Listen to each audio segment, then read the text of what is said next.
ঐতিহ্যবাহী সুনামগঞ্জ জেলার ঐতিহ্যবাহী জগন্নাথপুর উপজেলার আমরা মাধ্যমিক সমিতির পক্ষ থেকে আপনাদেরকে প্রাণ ঢালা অভিনন্দন জানাই এবং আপনাদের সাথে আমরা একাত্মতা ঘোষণা করছি। বিদ্যালয়ে কর্মবিরতি পালন করেছি এবং ভবিষ্যতে আমরা কঠোর থেকে কঠোর কর্মসূচি দেব।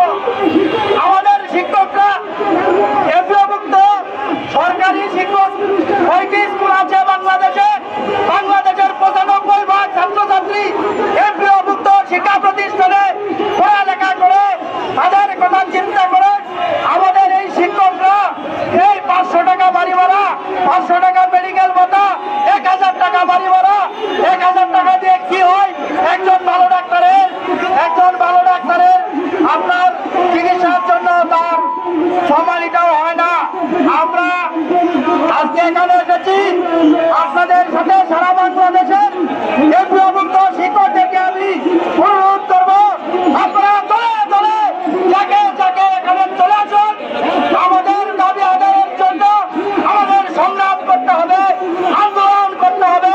আমরা ঘরে বসে কোনোদিনও আমাদের অধিকার পাবো না, এইটা আমরা বুঝে গিয়েছি।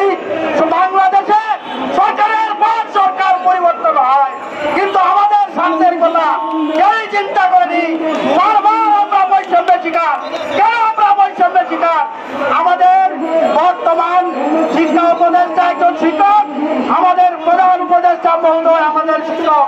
ওনার প্রতিটি কথায় আমরা অনেক কিছু শিখি। ওনার কাছে আমাদের উত্তপ্ত আহ্বান এবং আমাদের অনুরোধ, বড়জোরে অনুরোধ যে আমরা যারা শিক্ষক আছি আমাদের কথা একটু ভাবুন, একটু চিন্তা করুন। মুখ দিয়ে বললে হবে না। আমরা জাতি গড়ার কারিগর, জাতি গড়ার কারিগরকে যদি বজায় রাখা হয় তাহলে কিন্তু সে একটা দক্ষ মানব সম্পদ গড়ে তোলা সম্ভব নয়। তারই ধারাবাহিকতা আমি বলতে চাই, আপনারা যারা আছেন এটা একটা সাফল্য সুযোগ। আমাদের যিনি আছেন শিক্ষা উপদেষ্টা উনি অত্যন্ত মানবিক মানুষ, শিক্ষক মানুষ।